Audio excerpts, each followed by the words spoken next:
Hey everybody, welcome back to an episode of Beers by the Ivy. Today we're going to be breaking down Oregon versus Indiana. Big freaking matchup. I went to IU, but I will not be biased because I will be choosing the team I think to win. In my opinion, the score of this game is going to be 21-17.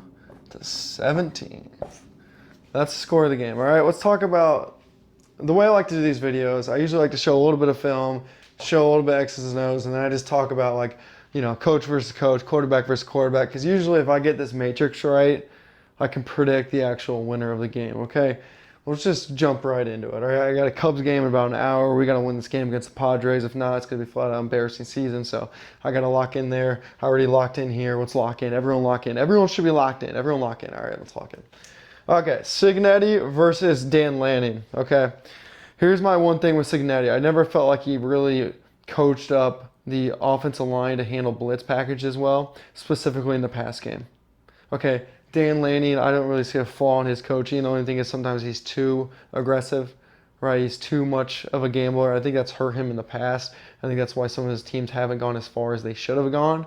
Okay, but the bottom line is I do not pick any coach in the country over Dan Lanning. Dan Lanning is in my opinion, the best coach in college football, maybe other than Ryan Day or Kirby Smart, but he's top three for sure, without a doubt. All right. Now, do I like Coach Sig? Yeah, I love Cignetti. Smoking Cignetti. I went to IU, guys. I love Cignetti. I'm so proud of what the IU's been doing. That being said, I like Dan Lanning overall as a better coach. Simple and easy. Okay.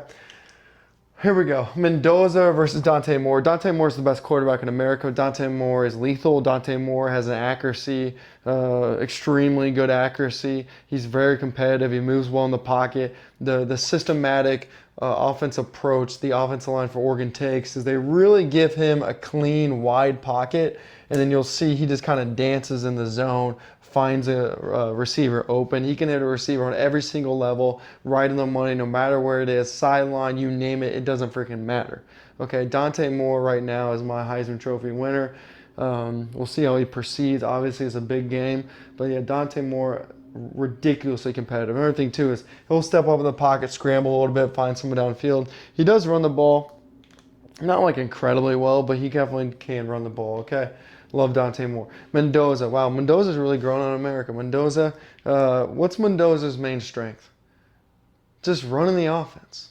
Play action pass, throw the ball downfield. He can do it all as well. Not as good as Dante Moore. I just want to jump back in here. I think I completely undersold Mendoza's abilities. Mendoza can literally throw the ball at all three levels. He's a big freaking kid. He doesn't run the ball great, but he runs the ball kind of like a big kind of Ben Roethlisberger type runner where he's just hard to bring down. So yeah, I feel like I kind of undersold him. Do I like Dante Moore? Absolutely. I'd still probably give him the edge over Mendoza, but don't kid yourself. Mendoza's a hell of a quarterback. But Mendoza can make the plays needed, okay? He can lead the team downfield, good communication path, good leader, big kid, can get hit, still make a throw. Don't get me wrong. I like Mendoza. I understand Mendoza's also at the top of the Heisman, but don't kid yourself. In my opinion, Dante Moore right now, currently, is a better quarterback. So give me Dante Moore. So right now, Oregon has the coach and the quarterback. Okay, those are the two most important statistics. Okay, let's talk about offensive line of Oregon, offensive line for Indiana. Number one, I don't think Oregon's offensive line is like that incredible. Like I think they're good, they're solid, they're good in pass pro. I don't think they run. I don't think they're great in run blocking, but they're solid in pass pro. Indiana's the opposite. I don't think Indiana is always that good in pass pro. I don't think Indiana picks up blitzes that well, and that's going to be a problem because Oregon is a team where they're not that strong. They're not that big, right? Penn State was way bigger, way stronger. But what Oregon is they are quick and they have tenacity.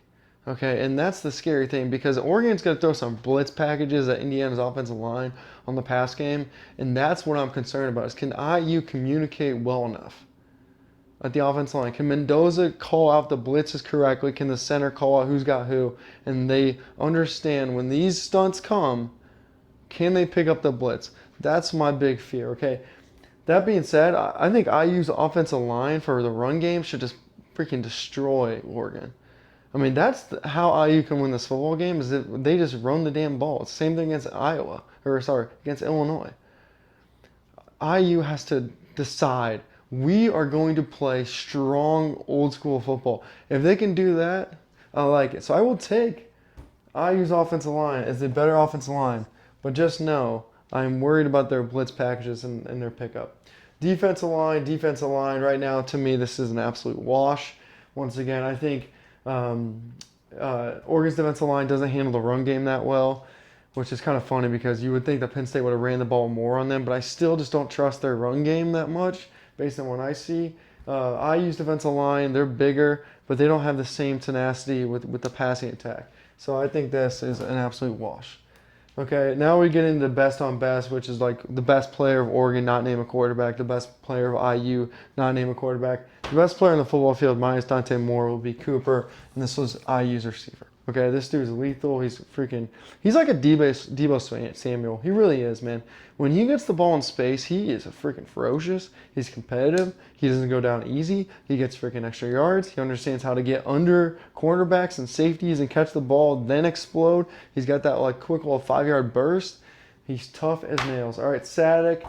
I don't know how to say his name, but tight end Oregon. Obviously, he's a playmaker as well. But that being said, I think Cooper is the better player. I think Oregon will win. They're 10.5 favorites, I believe, in this game. It's in Oregon, but I think that's nonsense. I think Oregon will win 21-17. I think this game will be close. I think people will respect IU for their efforts, but at the end of the day, I do think Oregon, with Dante Moore specifically, will find a way to win. The only way IU can win, I think, is if they really pound the rock. And it was the same formula we talked about versus Illinois. They got to pound the rock with Black and the guys and just go. 4 yard, and don't give up. Then move into play action. Get the ball out to the flats and Cooper. Go freaking deep with Waffle House. All right, IU can win this game. I'm saying they're not going to win this game.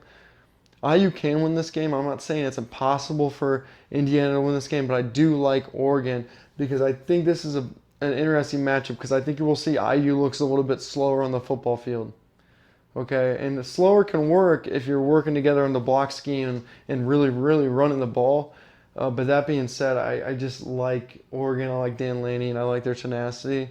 Oregon, 21-17. Let me know what you guys think in the comments. Thanks.